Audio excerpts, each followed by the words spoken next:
There we go. We're live.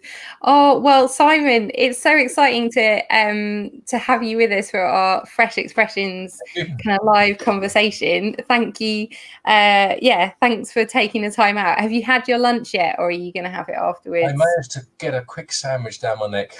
Finishing one Zoom call, having a sandwich, and then going on to something else. It seems to be the pace of my life at the moment. Yeah, I think with Zooming, it seems like we're fitting more meetings in, and then you forget to do things like eat lunch or make a drink, and because you can kind of do more because you're not traveling. But you definitely need some sustenance, Simon. Need to make sure. But no, thank you for joining us. If you're joining us live, then welcome to our Fresh Expressions live conversation. I'm Lizzie. I work for Fresh Expressions. I'm based in Liverpool. I'm also a lay pioneer. My husband and I run Story House, which is a independent coffee shop and a fresh expression of church. And then we've got Simon with us. He's part of the rural Fresh Expressions team, and it's been great because some of you may have seen that rural Fresh Expressions, you've started some learning communities for people who are interested in kind of just rethinking rural ministry, especially in this season. It's just great. It's kind of created that that, I don't know, the impetus to like rethink, or the need to rethink, really. And so Simon, you were at the first learning community, which was a couple of weeks ago now, wasn't it? And could you just tell us a little bit about it, like how it went? I thought that was fantastic. Joe Allen was kind of our facilitator for it and offered us some thoughts. What I love about learning communities is it's not kind of like, here's some instruction, now go and see how you can apply it. It's kind of like, here's what we're seeing, what are you seeing, what are one another seeing? So there's that journeying together, and I really appreciated the breakout groups we had. Almost at one time, I didn't want to go back into the main session because we were having some great conversations. So that's fantastic. There's some great people there. I love the fact that it's free. It is accessible for everybody. And I think that's absolutely brilliant. So if you're not signed up to one of these learning communities, please get yourself in, because it is absolute gold there. And you're at worst thing that could come out of it, you're going to meet some brilliant people. Best thing that's going to come out of it, your ministry is going to change. Yeah, definitely. That's a brilliant advert for it, Simon. Thank you so much. The next one is the 12th of October.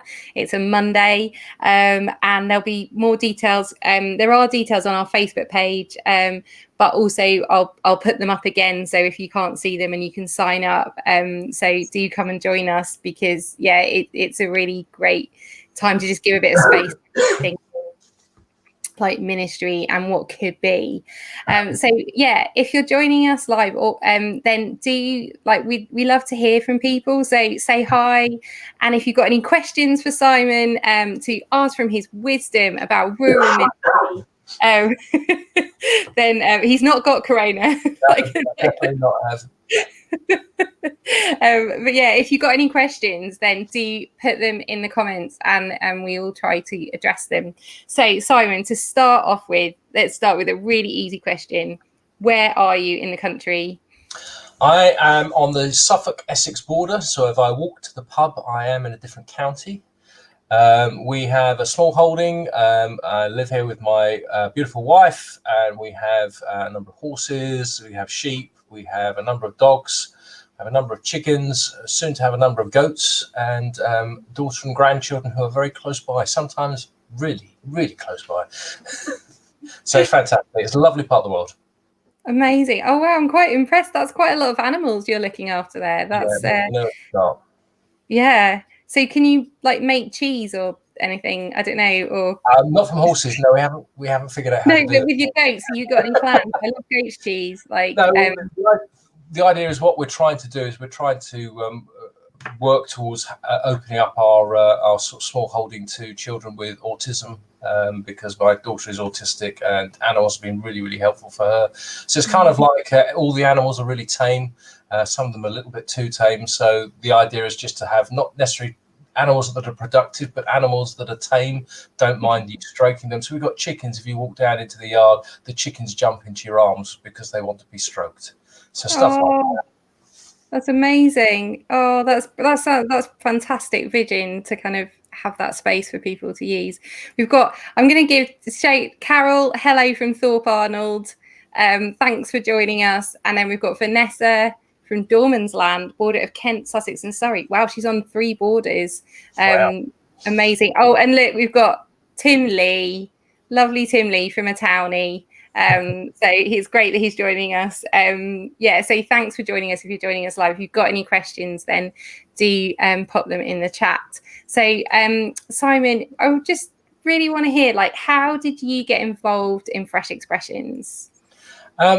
I kind of was aware of Fresh Expressions. I've been in pastoral ministry since the late 90s, was aware of Fresh Expressions, had some sort of dabblings, I guess, around the edges. But when I moved to my role with Rural Ministries back in 2011, I was invited to come and be part of Rural Fresh Expressions by dear Sally Gaze, and just met some really, really lovely people, some very smart thinkers, and just got to see so many exciting things that are happening through the network. It's been a real privilege to be part of that journey with them. Yeah, it's amazing. I've only become kind of more involved in the network recently, and in this movement of Fresh Expressions. But there are so many inspiring, kind of really unique stories of God at work in new ways, and it's great. And it's so big as well. There's so much happening that it's great. It's great to hear about more things. So, what's your role right now? What are you up to? Right, I head up the mission agency of Rural Ministries, and I guess our role is, if I can describe it, I was talking about this to somebody earlier today, our role is to give people permission to fail, which sounds really, really weird, but to sort of say, you've got somebody behind you who says, go and have a go and try some stuff. And we're not going to get cross if it doesn't work out. We want to be right behind you and necessarily pick you up to say, let's go again, let's try something else. For us, it's trying to sort of take on the dynamics of almost a research and development department of a business where you are allowed to make a load of mistakes, because the 1 or 2 things that you will find that work will be absolutely gold. And it's trying to encourage that thinking, it's trying to encourage that approach, but also recognizing that we're not going to discover 1 or 2 things that will fix the whole of the church, but we might uncover some values that could be helpful further afield. And that's what we're looking to always share, the values that we are discovering. Amazing. I think that and like Vanessa said as well, permission to fail is such a gift for someone to kind of encourage you in that it's okay to fail, because when you're pioneering, it's a lot of trial and error. You don't kind of start with an idea and stick with that, because also God's at work and he surprises you. You can't just kind of stick to one kind of very strict plan. And Fresh Expressions, if you're part of a Fresh Expression or you have started one, a lot of them do at first not go to plan. I mean, we've had things. There's my door. I told you the doorbell was going to go. The doorbell's just rung. There's my husband. We've in our Fresh Expression, we've had things fail a number of times, and I think it's great to talk about failure as well, so that people know they're normal. That's fantastic, and to have you kind of cheering people on in letting them try stuff is really brilliant. So one thing we were talking about before we kind of came on air was missional listening, and this is something that you're really passionate about, and you're kind of supporting, or there's missional listeners around the country, you were saying. So I just wondered if you could kind of say where that came from, that idea, and a bit more about it, really, and your involvement in it. Yeah, it's a great question. I trained, my theological background, I trained as a church planter and an evangelist. Back at the time, we had these really frothy targets of how many churches we were going to plant by the year 2000 and stuff like that. And just from then onwards, I've had some real questions about how we go about planting churches. So for me, I'm slightly concerned when people kind of arrive in a community with their idea of what church is going to be like and then say, God, come and bless it. I'm really, really curious what God's already doing. So missional listening was my clumsy attempt at saying, let's slow down a bit. Let's figure out what God is already doing here. And as I'm an activist, I needed to come up with a process that makes activists feel like they're doing something, even though we're asking them to do very, very little. We're basically asking them to hang out and figure out what is happening. And so that's what we've been sort of looking to concentrate on in missional listening.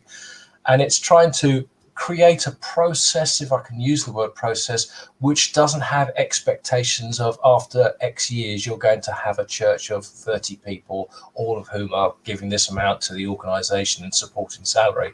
It's saying at the end of the process, you have permission to walk away and have done absolutely nothing. And in fact, one of our early missional listeners, who's I'm sure we're going to hear from at some stage in the future on one of these interviews, what I said to him was, at the end of the 5 years, if you love your wife and family a little bit more, I see that as a win. Now go and figure out what God is already doing in this place. And that's the only expectation we have on him. Yeah. And it's trying to enable people to be who they are, to listen to what God is doing, to see where he's already at work. And God is working through some really strange people, doing some really strange stuff. And sometimes we're just too busy doing church to notice it. So it's great to see it. Yeah, that's amazing. I think you're right. There's with pioneers, like we're often activists, and it's really hard to kind of sit still and listen. But it is so important, and it's a huge part of the Fresh Expressions journey is listening. And like if people were kind of maybe early on in the journey, or they're struggling to sit still, what have you got any tips on like how to start to do missional listening, or kind of ways to get going in it?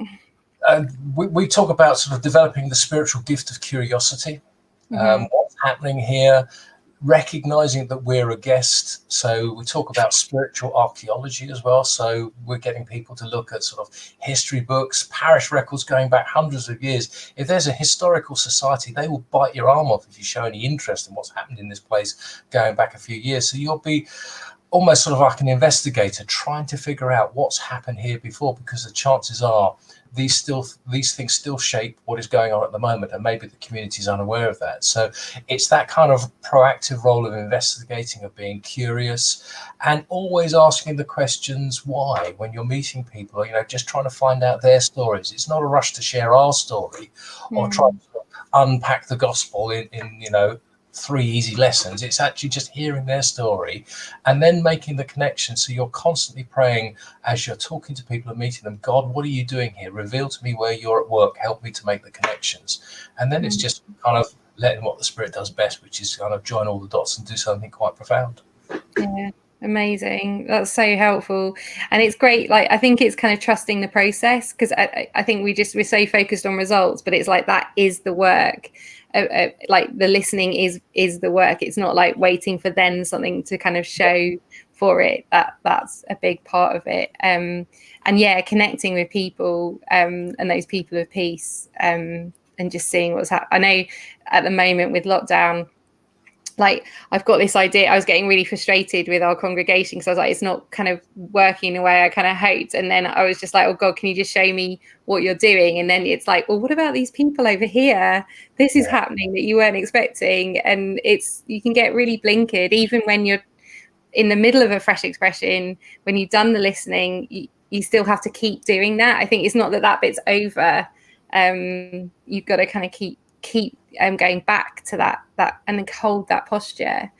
So yeah, moving on, like with kind of keeping in the listening theme, what are you learning right now? What are you learning about Fresh Expressions, about ministry, or just give us some of your wisdom, some of your thoughts? I'm not sure it's some of my wisdom. I can share some of my ignorance, and that's probably the best way of teaching people.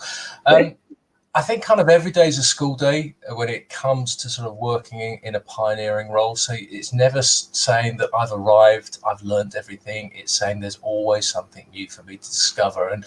And God is being this untamed God. There is never the moment we can sum up God in all our understanding, it's the day I want to hang up my hat and give up, because a God who I can figure out all the time is not a God to worship. A God is unfathomable. So it's kind of recognizing that there's always going to be a surprise. So some of the things that we've been discovering and are still learning through this process is the posture of a guest rather than the host. We're really used to sort of being the ones in charge setting the agenda, and it's recognizing actually in so many places we are the guest.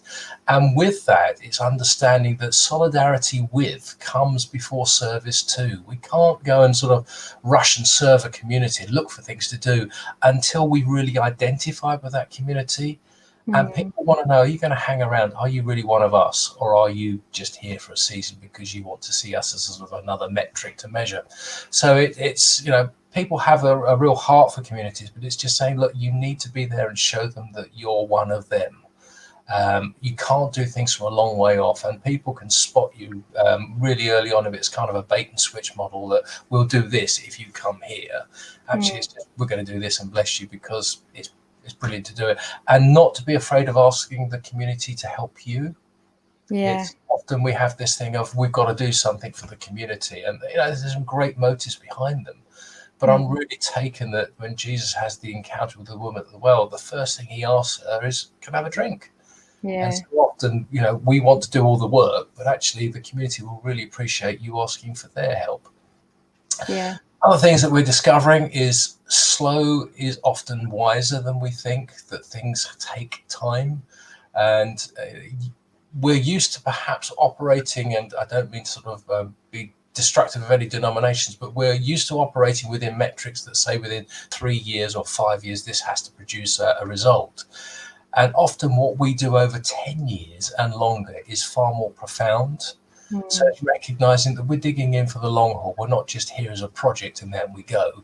Actually, it's recognizing that the real fruit is going to be 10 years out. And it's trying to have that view. And also recognize that we love strategy. And it just strikes me that God isn't as strategic as we think he is. I just wonder if God just sometimes says, hey, wouldn't it be fun if I did this? And that happens. Rather than, you know, here's this really strategic place which we're going to be. I think we're learning that there is a real yearning for rootedness in the rhythms and the seasons that are coming through culture and society, that there is a spiritual hunger out there and a yearning for things really deep that maybe we're not quite addressing as well as we could as church. So it's teasing some of those things out and finding new ways to enable people to express them. And we're just sort of discovering that you need the skill of a sailor rather than a train driver. And if I can sort of work with that analogy a little bit more, I think we've been training train drivers who have a destination in mind, but they can't go off to the left or the right because you're on this fixed track. Whereas a sailor has a destination in mind, but she or he is being attentive to where the wind is blowing, and they will tack to the left or right, and they'll be prepared to go off course in order to reach their destination. And I think if we're being attentive to what the Spirit is doing, then we need to be prepared to be diverted to do some different things. And sometimes God says, well, I didn't really want to take you there, but what I wanted to do is take you here. And now I've got your attention. This is where we're going. And I think those kind of flexible approaches are really, really important. Definitely, especially right now. Like, I think we're all, it's like we're in that boat. It's not a train at all, but yeah, the image of being a sailor. I mean, obviously Jesus spent a lot of time in boats and on the water. Like, there's a lot of stories like that, but that kind of thing of like, no matter what's happening in the waves, it's just like keeping your eyes kind of fixed on him in that season. And he did surprising stuff that the disciples were not, they were used to working on. They were fishermen. They knew the water, but he still surprised them when they were out on the water, even though they spent their life working there. So yeah, I think that's especially for right now, because goodness knows what's going to happen tomorrow. Even if you're feeling a bit seasick, just stay in the boat. Sometimes it's being becalmed for a period of time. There's nothing worse if you're a sailor to be becalmed for a number of days. There is no wind. You have to be patient and wait for the wind to pick up. You will exhaust yourself trying to row or paddle your boat into different directions. So sometimes it's making use of that time to just be still and let God minister to you in that peace and that solitude, recognizing that when God next moves, you're ready to go with it again. Yeah, definitely. There's this verse in Isaiah I was reading, and it was talking about how there's no other God that he acts on behalf of those who wait for him. And And I think it's like trusting that even in the waiting, even when it's still, like he will act on behalf of those who wait for him, and just trusting that promise. You've got a lot of love for the sailing metaphor. There we go. Vivian, sailors, love that. Okay. Carol, love this, like the sailing analogy. We've also got Florida are tuning in to hear you, Simon. Wow. International, so amazing. So as we kind of draw the conversation to a close, we've just got a small question for you just to end. Okay. What do you think is the future of the rural church? Just a little question. Okay. I am incredibly hopeful for the future of the rural church, and the evidence that I'm seeing around the countryside is filling me with hope and joy. I think the lack of resources, the lack of people that some of us struggle with is good news. If we are inundated with people, if we're inundated with resources, if we can point to at least 5 different worship groups and 4 different youth leaders, we really don't need God. When we have the situation that unless God turns up, we're going to look really foolish. That's where I want to be. And I think it's in those situations where we have run out of ideas, where we have run out of resources. That's where I'm seeing God say, watch this. And it's absolutely fantastic to see. And when that happens, none of us can take any credit. We can't point to Rural Ministries or Fresh Expression and say, weren't we brilliant at what we did? But what we can do is point upwards and say, what God? And that's why I'm hopeful, because that's where I think change is coming from. These places on the margins where everybody else seems to have almost given up and written off. This is the place you retire to. Nothing happens in this place. It's really sleepy. It's really boring. I think it's wrong, because God's doing some of his best stuff in some of these places. And I'm excited by that. And I also think that if we can find patterns of ministry, models of discipleship, which are really helpful in those contexts, it's far easier to upscale those into other contexts rather than to look at another context and try to downsize it into the rural. Yeah, no, I think that's so wise. Yeah, it's you're not a big church. Like for us, I know sometimes you can get overwhelmed by what the big churches are doing and just feel so frustrated and disheartened because you're not in that place. But you're not a big church. Like, you need to kind of own where you're at, but also you do have to rely on God so much more, and that's how it's meant to be. So no, it's so encouraging, like hearing you talk, and hopefully I'm sure it will have encouraged a lot of people listening today. Do you have you got any I mean, the people that you've been in contact with through lockdown, how are there any examples of the ways people have responded, or examples of fresh expressions or the missional listeners and what they've found during this season? Or I think it's been a really tough time on everybody, but I think one of the things it has done, it has reminded the church how Sunday centric we were and have been in our planning and programming, that we've almost seen church delivered by the professionals and everybody else is almost a sort of an observer from a distance. And I think lockdown and what's come out of it and what is still developing has actually enabled, if I can use the clumsy phrase of the laity, it's enabled the laity to take on far more. So there are many churches who have evangelists they never knew they had, who have preachers they never knew they had, who have pastoral workers they never knew they had, because these people are doing it really practically at the end of their drive, meeting people day to day, doing it in their small group setting. So in a way, I want to sort of keep that and see that sort of outworked in the new normal, whatever that might be. So there's some of the things that we're seeing. There's some of the things that we're learning from lockdown. And I think that there is this, again, this attentiveness and this proximity to God in a time when we're still not sure what the future is going to be. The only place that we can be is so close to the Father that we hear his heartbeat. And that's kind of where I want to be, because then we get to hear first what's going to happen next.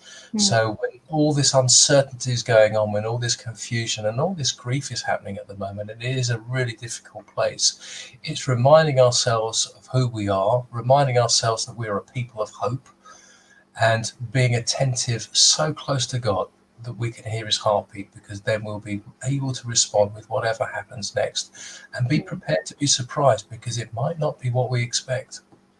Yeah, definitely. No, that's it's so helpful and just so great to hear your thoughts and reflections, and such an encouragement. Yeah, so thank you. Yeah, thank you so much for taking the time to chat. We've even got someone from the Netherlands as well. So like it's brilliant. There's international Fresh Expressions is an international movement, and it's a huge movement to be a part of. And if you're interested, we do have the next rural Fresh Expressions learning community on the 12th of October. And we will be talking, I know when we were planning, we were talking a lot about missional listening and kind of exploring that in the learning community as well, and making sure like listening is part of the conversation. So if that's something that you want to hear more about, then actually those learning communities could be really, really good. And yeah, God is at work in rural ministry. I know I've been so encouraged talking to the rural Fresh Expressions guys since I've started working for Fresh Expressions. I'm always like really pumped afterwards, like really inspired. And I think people think that rural ministry is kind of dying, and that is, God is at work, and there is always hope. And it often is the surprising places where we see him move, because we're kind of on our knees praying. So yeah, thank you so much, Simon. Thank you everyone for joining us. This conversation has been recorded, so you'll be able to watch it again on Facebook. It will be on YouTube, and I'll put it up on Instagram. Next week, we've got a really exciting conversation with George Lings. Yeah, I know. Are you impressed, Simon? He's the fourth member of the Trinity. Yeah. No, look, I've got his book came out last week, and I think this will be a fantastic book, especially for this season of looking at 7 sacred spaces. So we're going to be chatting to him about his book at 1:00 next Wednesday.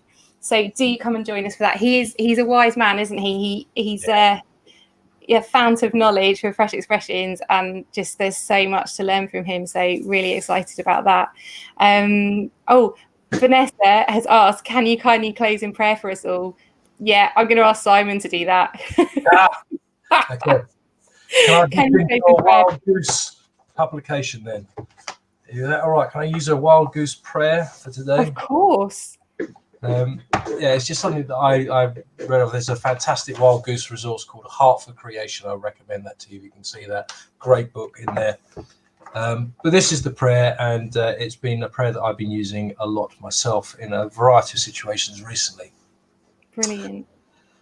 Let us pray. God of transforming power, because we have encountered you, we can no longer be as we once were. And so from this moment onwards, may we dare to follow you to new places. In our looking, in our seeing, may we discover your imprint throughout the world. In our listening, in our hearing, may we discern your voice calling us to change. Through our speaking, through our sharing, may we disclose the language and actions of love. By our living and our doing, may we declare your care for all creation. And as we are thus transformed by you, may we display your likeness. Amen. Amen. Amen. Thank you. That's brilliant. It's such a beautiful prayer. Thanks for joining us, Simon. Thank you to everyone else that joined us. I'll put the link up under this video for the learning community if you want to sign up for the next couple of sessions, and we'll see you next week. Goodbye. I'll do the Zoom wave like everyone's waving. Goodbye. Bye for now.